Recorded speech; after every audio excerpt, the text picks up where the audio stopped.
All right, this is State Representative Doug Wozniak. I thought it'd be interesting that if we have a conversation about an issue that is, about 10, 12 years old now, maybe older. Since Our movement is 7 years. Yeah. What it is the constitutional convention of the states. And I think there's a whole bunch of confusion about what the Convention of States actually is and what it's supposed to do. So I brought in my resident expert, Kurt OKeefe. And Kurt, if you could give him a little background of who you are and how you got involved in this. I'll try to keep it brief. You know, that's a challenge for me, Doug. I started in politics in 1972. I know I don't look old enough. Born age was 18. My father had been a precinct delegate. I was a precinct delegate. I was with the Young Voters for President of the 72 Miami Convention. I was in Kansas City with the Michiganders for Reagan in 1976. Then in 1980, when it would have been to my political advantage to be a Reagan supporter, I was a libertarian. I was on the ballot for U of M Board of Regents, Michigan, 1980 as a libertarian. And I've been in and out of politics, dove back in 5 years ago in 2016, largely because of the attraction of the Article 5 Convention of States. Having gone through, hoping for change through the Republican Party, we had a Republican House President and Senate, 2012 election, 2016 election, and ended up with $1 trillion deficit. Anyway, I tried the third party route. That doesn't work. So based on my personal experience, trying to get some change and restore really the federal republic that the founders gave us, I came upon the Article 5 solution, which strikes me as a solution as big as the problem. Yeah, I agree. And, it sort of treats another topic in politics, much like we've got the forensic audit and mandates. So I think this one is just as important, if not more important, because of what it could do going forward after a meeting.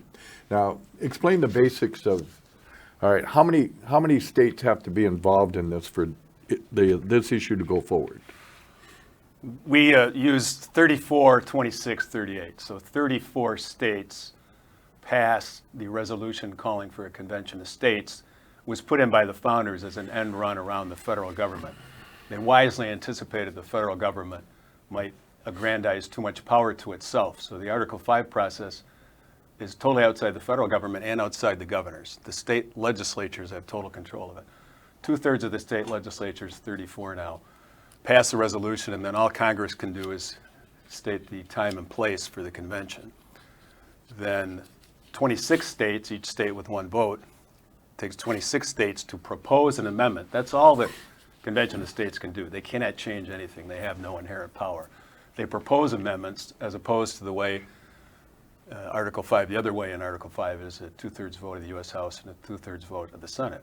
The ratification process is the same, 3/4 of the states. So 38 states have to ratify any amendment that's proposed by the Constitution.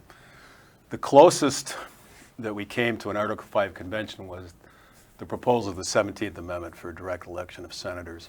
Was one state short at that time of the sufficient number to call for a convention. And then Congress proposed the amendment and the states ratified it. So there is political pressure that's been exerted by different Convention of States Article 5 movements. There was an Article 5 movement to limit the U.S. presidency to 2 terms. And again, Congress, seeing where the wind was blowing, said, we'll get in front of this and we'll pass this. So really, to me, those prior movements have been successful. Our movement, there's 3 going right now. There's the Balanced Budget Amendment that's an Article 5 movement with a specific proposal to balance the budget. I was in love with balanced budgets for years until I realized that they can make the income tax 100% and just raise revenue. Yeah. That doesn't help us. There's another proposal from U.S. term limits, which deals only with a 3-term limit in the U.S. House and a 2-term limit in the U.S. Senate. We have them here in Michigan by the voters' choice. Our Article 5 resolution does not prescribe specific language of amendments. It has 3 areas to cover to limit the time, power, and money of the federal government. So term limits for any federal officials, any or all.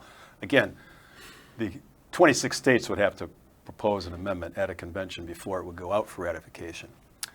Also to limit for fiscal restraint and then limit the power and overreach, which is an enormous issue in the western states where states like Utah, Alaska, the federal government owns 70, 80, 90% of the land. So every time there's federal regulation on those type of issues. And what our movement says is let the people through the state legislatures, they choose the commissioners or delegates to a convention of states, let them get together and propose some amendments which will limit these areas, because I will give you some guarantees. People say you have no guarantee of what a convention of states would do. Here's some guarantees. Congress will never term limit themselves. They will never term limit the federal judiciary. They will never show fiscal restraint, and they will not decrease the power of the federal government. So what is our alternative? As I say, I've had almost 40 years in politics, trying to move within the party system and the third party to get the kind of fundamental structural change that I think we need.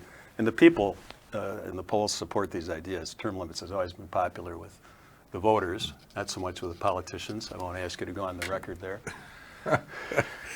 But I want you to make clear to our listening audience, the Convention of States cannot change the Constitution. It only is a recommending body to Congress. Is that correct? No, Congress is out of it. Altogether. Congress is altogether out of it. It's an end run around the federal government. So when 34 states pass a resolution, 15 have passed it already, then there's a time and a place, and each state decides how to send the representatives. Michigan has no statute now. I think Louisiana's statute is 45 pages and Tennessee is 5 or 6. The commissioners or delegates to the convention have only the power given them by the state legislatures. So, for instance, if in a state that has a law that says the commissioners are selected by the state legislature and they can only vote as instructed. So the state legislature can say, you can go to this convention, but you can only vote for A, B, and C. My personal favorite would be age 75 limit on the federal judiciary. I don't enjoy the prospect of Supreme Court justices hanging on by their fingernails until they're 90 because they're waiting for the president from another party. It's fun to play around with those type of ideas. So but what comes out is just a proposed amendment. It doesn't go to Congress, it goes to the state legislatures to be ratified. Now, when Michigan had our constitutional convention in 62 or 3, the delegates were elected. So the state legislature here could pass a law that says we'll have one commissioner from each state senate district or state house district. They can set it up however they want. But the state legislature controls who goes to the state. Does the legislature at that point know the language of the recommendations that are going to be coming back, perhaps? No, the legislature can write them ahead of time. Ahead of time, right. They say to you, oh, you three can vote for the 75 term limit on judiciary. You can vote for another fun one. The federal debt limit can only be raised if a majority of state legislatures ratify it. So when Congress votes to raise the debt limit, it's ineffective unless 26 state legislatures ratify it. That's just O'Keefe, that's not Convention of States, national or state position. So the legislature limits or says go ahead and go, but they've selected the people. So again, there's more states with both House and Senate Republicans than there are Democrats. So I think from the conservative end, we're fairly safe. So with all the commissioners that go there, they've already got their marching orders, correct? They may or may not. It's up to the state legislature. Up to the state. And so the state could say, okay, this is what we want, or they can wait till the commissioner comes back? Well, once the Convention of States is over, amendments will either be proposed or not. You could have a convention with no amendments. There was a Convention of States in 1860-61 to attempt to head off the Civil War, and it did not produce anything, as we all know, if we study history. So it's possible there would be no amendments. But the commissioners are done when they go to the Convention of States. The amendments, if there are amendments that are supported by 26 states, that goes back to the state legislature. Just the rest of the process is the same as if 2/3 of the House and 2/3 of the U.S. Senate proposed an amendment. So they have no authority to change anything. Now, in Louisiana, I believe they said it's a felony. It's part of their law. If you didn't do what we told you when you come back, you're going to be charged. But again, why would the legislature select commissioners who were not going to do what the legislature wanted? So do you see anything really going forward in the near future as far as an actual convention? I'm not sure what near future is. You've been around Lansing long enough to know that sometimes It takes a couple of years. people don't vote how they tell you they will. We thought we had the votes in Montana, and some people said yes in the office and voted no on the floor. The states are amazing in their diversity, which I think is a great thing. For instance, Kansas, we've passed it with 60+% 4 or 5 legislative terms in a row, but they have a rule that a resolution has to have a 2/3 vote. And Nebraska is unicameral. I think we will get a resolution passed there this year, but they have a process whereby it takes more votes to put a bill on the floor than it does to veto the governor. So that's been blocked. It's nonpartisan theoretically. It's been blocked because there haven't been enough votes to bring it up. So we're close. We've passed one house this year in West Virginia and Wisconsin, so those are still on the table. Last year, the pandemic blew up. Michigan's one of only 9 states with full-time legislatures, so many of the states meet 3, 4, 5, 6 months, 1 year, and they don't even meet the next year. So the timing plays in. And next year, as you know, with reapportionment and an election, it may be difficult to get things done around here after January. But our movement isn't going away. We have over 70,000 people in Michigan who signed our petition. How many in the country? A couple million? About 4 million. 4 million? 4 million nationwide. It's a growing movement. Mark Meckler started the Tea Party Patriots, and that burned out. So the lessons he learned there, he's applying. And Citizens for Self-Governance is the group.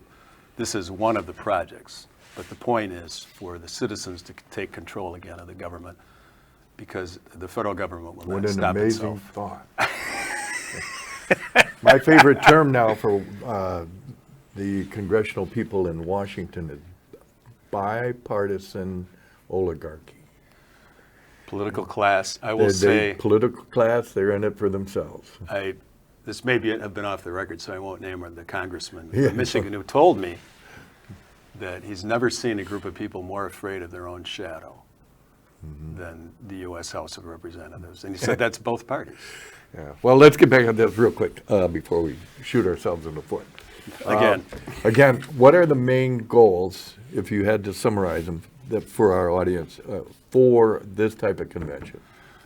The main goals are to show the federal government that the people are in charge, that we are self-governing, that we are vassals of Washington, that we are not here to, when they say jump, we say, how high, sir? Their arguments against it about a runaway convention are ridiculous, because why would you send people who would vote against the Second Amendment, which couldn't even come up? But let's go there. Let's say, all right, there's a runaway convention, and the amendment comes out, we're going to eliminate the Second Amendment. Now, you have to give me 38 states that would ratify that. It only takes 13 legislative bodies to block an amendment. There's 99. There's one house in Nebraska. There's 99 state houses and state senates. And you only need 13 of them to block an amendment. So that just doesn't make sense. And then this ridiculous argument, you're funded by Soros. And of course, it's the 501c3 or 4, the one that's anonymous, because people don't want the woke mob coming to their house, which we see all the time. But why would the Republicans be for it? Why do you think Soros is for the Convention of States? Because Mark Levin wrote a book endorsing it. Sean Hannity, Steve Deace, Dave Rubin on Blaze TV.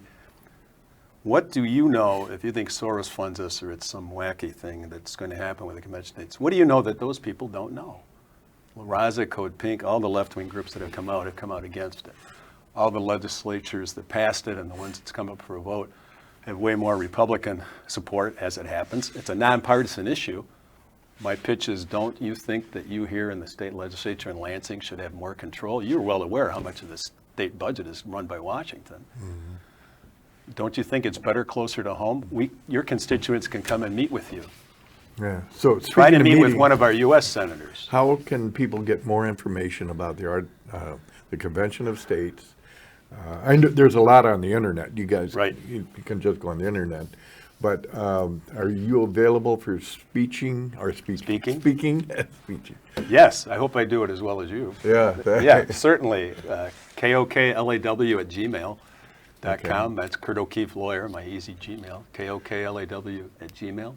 We have a state Facebook page. We have a state website for our COS group here, and the national has much information on legal scholars, constitutional scholars that have won multiple cases in front of the Supreme Court, like Rob Nadelson and Michael Ferris. The historical research back to the original Constitutional Convention, where people say, well, that was a runaway. They were only authorized by Congress. And that was another case of Congress, because 6 or 7 states had already called for the Constitutional Convention. And then Congress said, we see where this is going. We'll make it our idea. Right, yeah. And we'll tell them, well, they can only amend the Articles of Confederation. But that Constitutional Original Convention met because the states called it, not because Congress called it. This is State Rep Doug Wozniak. Thanks.